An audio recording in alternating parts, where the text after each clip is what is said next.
তদন্ত আমাৰ ঠিকমতে চলি আছে আৰু এতিয়া পৰ্যন্ত আমি 140তকৈ বেছি উইটনেছৰ ষ্টেটমেণ্ট লৈছোঁ আৰু ঠিকমতে আমাৰ চলি আছে তদন্ত।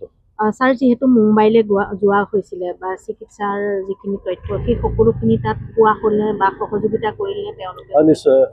মুম্বাইত আমি কিছুমান তথ্য সংগ্ৰহ কৰাৰ কথা আছিল, ষ্টেটমেণ্ট লোৱা কথা আছিল, সেইখিনি আমাৰ টীমে কৰি আহিছে। ছিংগাপুৰৰ যিটো CCTV ভিডিঅ'ছৰ কথা কৈ থকা হৈছিলে, আপোনালোকক কৈছিলে যে 10 দিনৰ পিছত দিব, সেইটো আপোনালোকক ছিংগাপুৰ আৰক্ষীয়ে দিছিল? ছিংগাপুৰৰ পৰা যিখিনি আমি পাবলগীয়া আছে যথেষ্টখিনি পাইছোঁ আৰু কিছুমান পাবলগীয়া আছে সেইখিনি আমি খুব সোনকালে পাম। বৰগোহাঁই যিটো আজি তেওঁ আহিছে, আজি পৰহি এদিনো আহিছিল আৰু তেওঁৰ কেনেকুৱা ধৰণে? তেওঁৰ যিখিনি ষ্টেটমেণ্ট ল'বলগীয়া আছিল আমি লৈছোঁ আৰু তেওঁৰ কোৰ্টতো ষ্টেটমেণ্ট লোৱা হৈছে।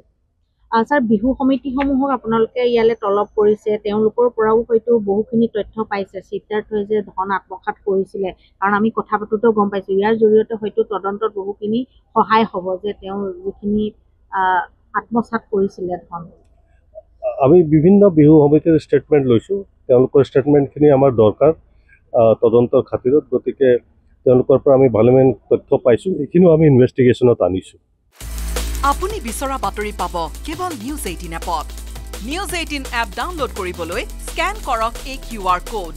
গুগল প্লে ষ্টৰতো পাব এই নিউজ 18 এপ।